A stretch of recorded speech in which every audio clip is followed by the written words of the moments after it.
বেশি বেশি যারা ইস্তেগফার পড়ে তাদের 5টা লাভ। আওয়াজ করে বলতে হবে কয়টা? নাম্বার 1, মান লাজিমাল ইস্তিগফার জাআলাল্লাহু লাহু মিন কুল্লি দীকিন মাখরাজা।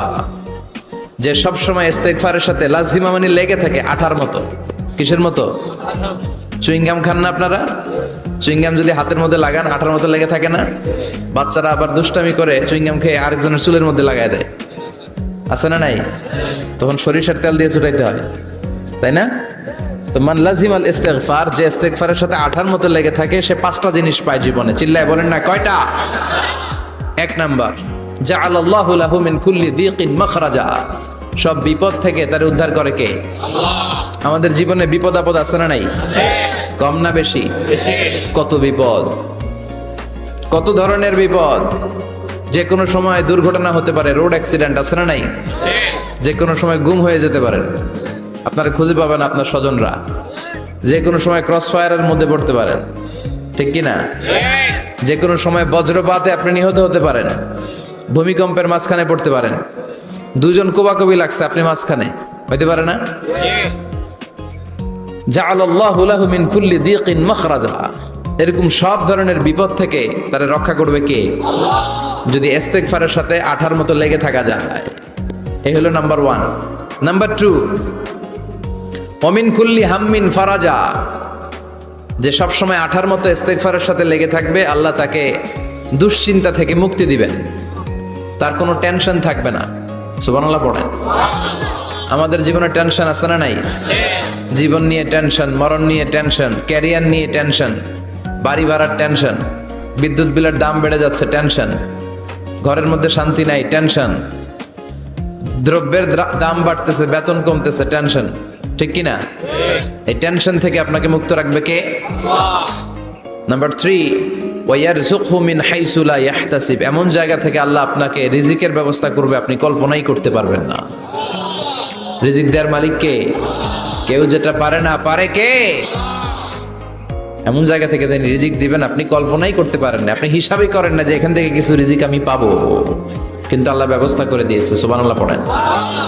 4 নাম্বার, যতক্ষণ ইস্তিগফারের সাথে আঠার মতো লেগে থাকবেন, আল্লাহর কোনো শাস্তি আপনার উপর আসবে না। ওমা কানাল্লাহু মুআযযিবাহুম ওয়া হুম ইস্তাগফিরুন।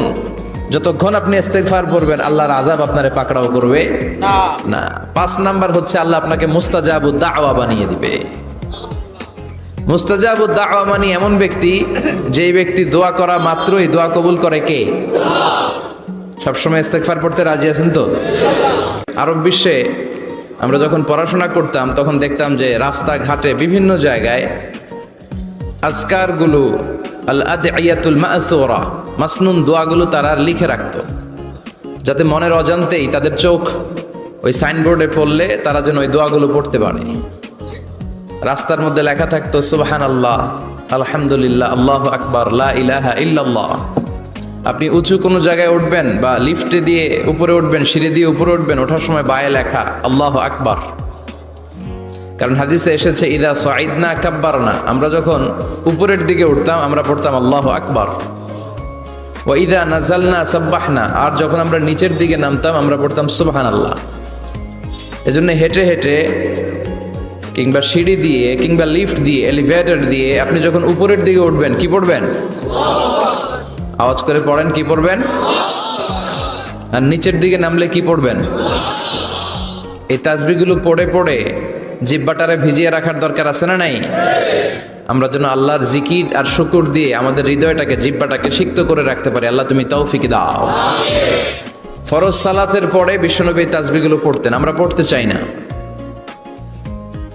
আল্লাহ রাসূল সাল্লাল্লাহু আলাইহি ওয়াসাল্লাম সালাম ফেরানোর পরে পড়তেন আল্লাহু আকবার, 3 বার পড়তেন আস্তাগফিরুল্লাহ, আস্তাগফিরুল্লাহ, আস্তাগফিরুল্লাহ, সুবহানাল্লাহ 33 বার, আলহামদুলিল্লাহ 33 বার, আল্লাহু আকবার 33 বার, লা ইলাহা ইল্লাল্লাহু ওয়াহদাহু লা শারীকা লাহু, লাহুল মুলকু ওয়া লাহুল হামদু ওয়া হুয়া আলা কুল্লি শাইইন কাদির।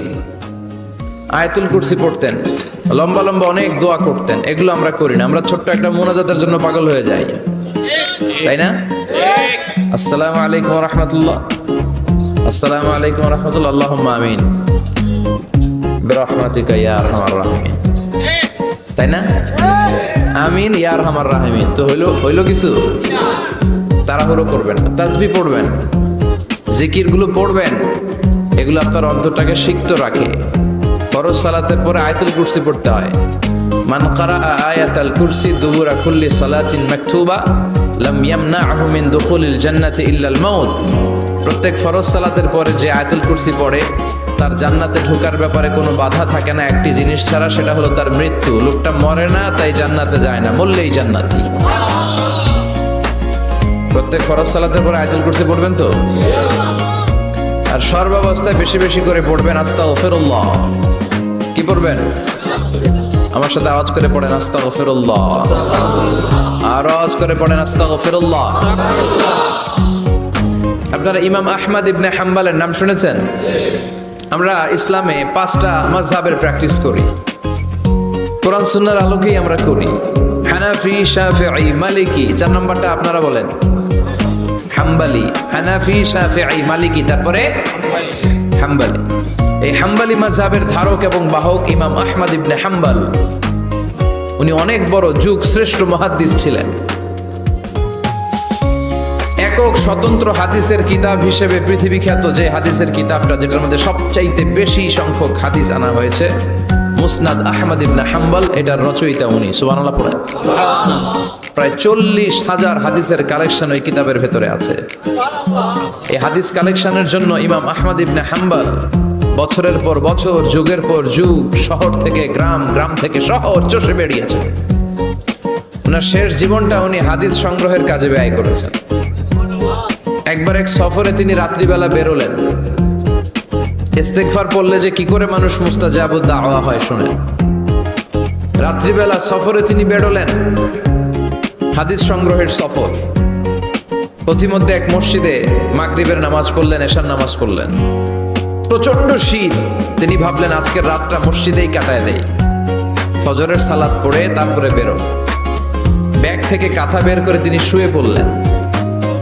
কিন্তু মসজিদের দারোয়ান এসে বলে, মসজিদে তো থাকা যাবে না, আপনি বের হন। ইমাম আহমদ ইবনে হাম্বল বললেন, আমি বৃদ্ধ মানুষ, প্রচন্ড শীত, কই যাব? আমি ফজরেরও মুসল্লি, ফজর নামাজও এই মসজিদে পড়বো, আমারে বাজান তুমি থাকতে দাও। দারোয়ান বলেন, নো, থাকা যাবে না, মসজিদে থাকা যাবে না, বের হন, নাহলে গাঠটি সহ বের করে দেব। চিনে নাই এটা যে ইমাম আহমদ ইবনে হাম্বল, সে বুঝতে পারে নাই। তো দারোয়ানের সাথে সুবিধা করতে না পেরে ইমাম আহমদ ইবনে হাম্বল ব্যাগ নিয়ে বেরোয় গেলেন। প্রচন্ড শীত, কাঁপছেন। হঠাৎ দেখে সামনে এক বাজার, ওই বাজারে এক খাব্বাজ বসে আছে। খাব্বাজ মানে রুটি বিক্রেতা। খাব্বাজ মানে যুবক, একজন রুটি বিক্রেতা, রুটি বিক্রি করে। যে যুবককে সালাম দিলেন, আসসালামু আলাইকুম। যুবক পড়লো, আলাইকুম আসসালাম। ইমাম আহমদ ইবনে হাম্বল বলল, যুবক, আমি মুসাফির মানুষ, থাকার জায়গা নাই, প্রচন্ড শীত।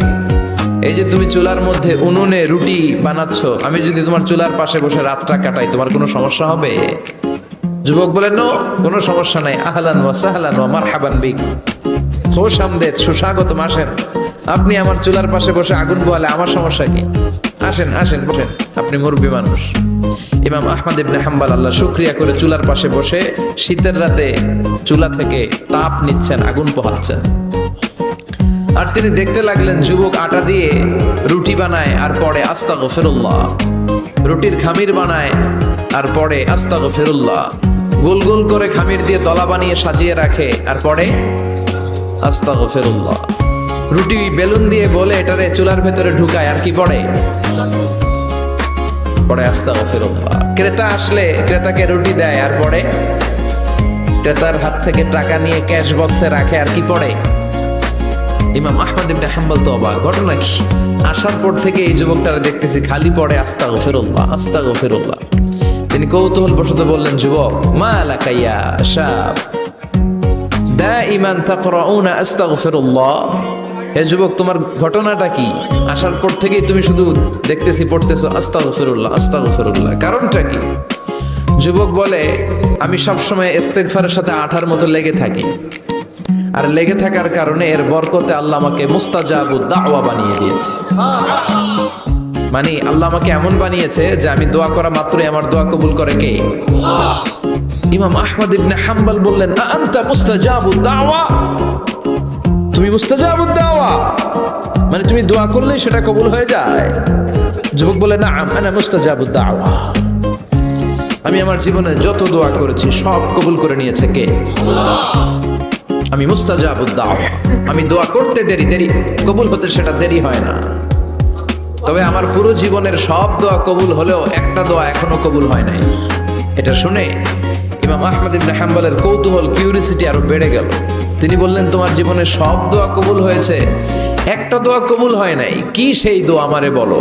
যুবক বলে, আমার জীবনে যে দোয়াটা কবুল হয় নাই সেটা হচ্ছে, আমি আল্লাহর কাছে দোয়া করে বলেছিলাম, আল্লাহ শুনেছি এই জামানার সবচেয়ে বড় মুহাদ্দিসের নাম হচ্ছে ইমাম আহমদ ইবনে হাম্বল, আমি যেন ওই ইমাম আহমদ ইবনে হাম্বলের কপালে একটা চুমু দিয়ে মরতে পারি, তুমি তৌফিক দিও।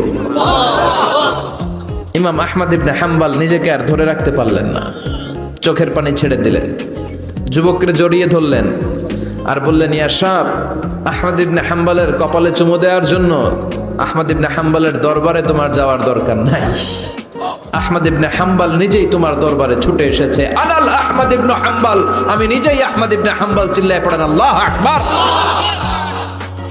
যুবকটি চিৎকার মেরে সৈয়দনা আহমদ ইবনে হাম্বলকে জড়িয়ে ধরল। আহমদ ইবনে হাম্বলের হাতে হাত রেখে মুসাফা করলো। আহমদ ইবনে হাম্বল